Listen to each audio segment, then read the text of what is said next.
Ngolunye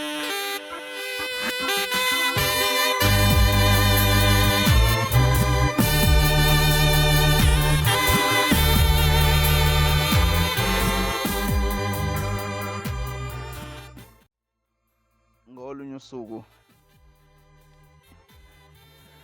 uma ngizwa abantu abadala bathi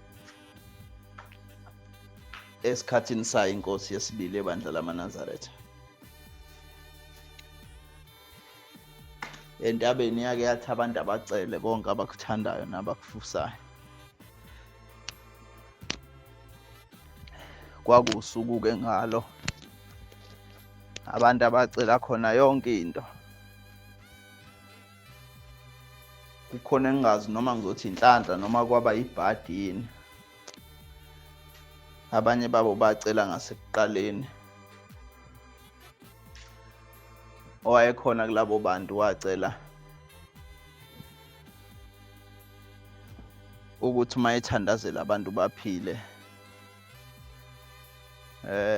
Kwakuyinsizwa noma ngithi kwakuyindoda ngaleso sikhathi ehamba emhlabeni kuleli bandi singumfundisi uMathunjwa naye undunakazi, ngiyaxolisa.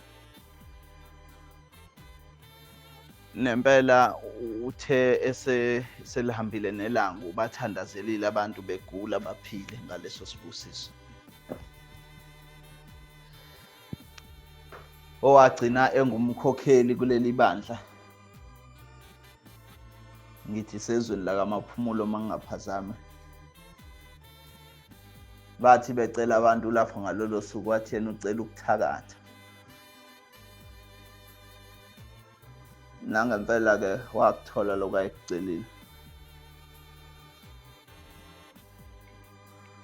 Ngigcina nje indaba yakhe bisakhulunywa nango-2009 ukuthi noma engasekho emhlabeni ubezwakala ekhala emhosheni thizeni. Wayecela uShembe kodwa azange abe nento ethelele ukuthi ngoba nakuyena wayecela uShembe ukuthakatha bese ethi uShembe uzomzwela. Bafika-ke nabanye abantu bacela zonke izinto lezi ezahlukahlukene. Bezicela kuyo inkosi yomusa. Yababusisa-ke ngendlela eyayibabusisa ngayo. Ngalowo nyaka makuzokehliwe entabeni kuthiwa kwathi sekuboshiwe sekuqediwe yonke into yayisima inkosi yathi maNazaretha sike savula ithuba sathatha sicele kuNkulunkulu.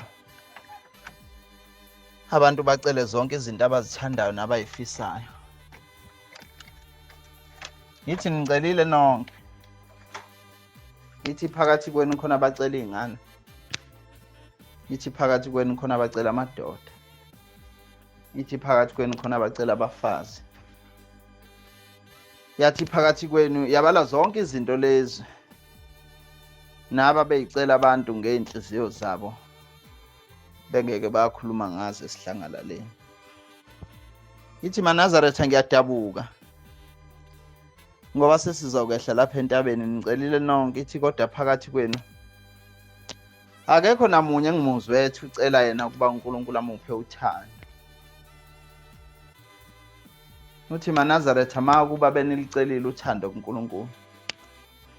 Uthando uthi liyakwenza ukuthi nento ongenayo ngothando ibe khona. Ithi uthando mawulicelile kuNkulunkulu liyakwazi ukuthi lishintshe isimo. Noma ngabe lesi simo besinjani. Yayisilinganisa inkosi ngomfana thizeni owayekade egula nje umuntu oyekhubazekile. Ekuthiwa wayethi uma ngabe noma ngaphandle kodwa azenzele nje yonke into emzimbeni kuyo. Yathi maNazaretha usibanibani niyamkhumbula ukuthi wayenjani? Base bevuma. Yayisithi inkosi umuntu njengaye manibheka wayefanele yini ukuthi aganwe. Base bethula abantu babhekana. Isithi-ke maNazaretha into eyenze kuNkulunkulu watshala uthando entombini eyagana lo mfana kaSibanibani.